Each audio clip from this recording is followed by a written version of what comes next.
often make reference to your predecessor, and she obviously won the hearts of the people by moving a lot of things, whereby the overarching principle here was the rule of law and following of it across category and across sector. She was then crucified for the people, then seemingly have taken a position whereby, around the whole compensation issue, it's not a secret, it's in the public eye, because what that essentially showed is that you took a position with an administration that was not following the rule of law. That was clear.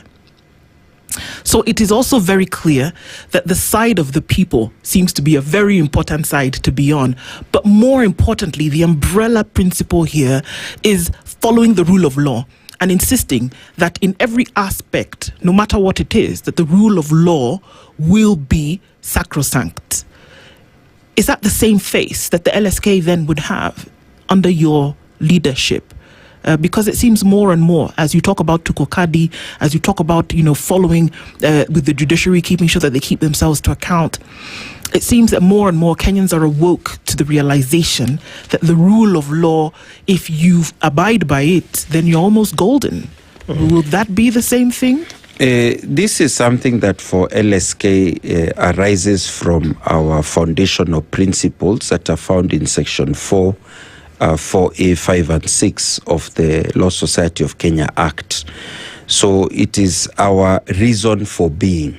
You can't become a president of the Law Society of Kenya without pursuing this agenda. And of course, when you become a president, you learn from all your predecessors, especially the immediate predecessors. So I've learned a lot from President Faith Odhiambo and the great things she did. I've learned a lot from her predecessor, Eric Theory, Nelson Harvey, Allen Gishui, Isaac Okero, Eric Mutua, just to mention a few. And each of them has contributed something to where we are. So when you come into office, you can't come with the idea that you are the one who knows it all. You first learn from what others have done, and you build on what they have done. But change is also an opportunity to adjust a few things where you feel you can add to what they've done and take LSK even higher, where you can focus on issues that maybe have not been done. That is what we all do. That is what leadership is about. So I want to say that for me, the issue of rule of law is very important, and I'm going to focus together with my council, because I'm not doing it alone. I'm doing it with the council of the Law Society that was elected with me, my vice president and council members. I'm going to mobilize also the branches. They have leadership. We have 8 branches, each has its own executive. We have numerous chapters, each has its own committee leading the chapter, and indeed all lawyers, because we can only effect what we want to do if we mobilize the lawyers together to move in the same direction. But definitely, rule of law is an important issue. In fact, when I was campaigning, I had 4 key pillars. Rule of law was the first. The second was integrity and independence of both the bar and the bench, and we've talked a bit about that.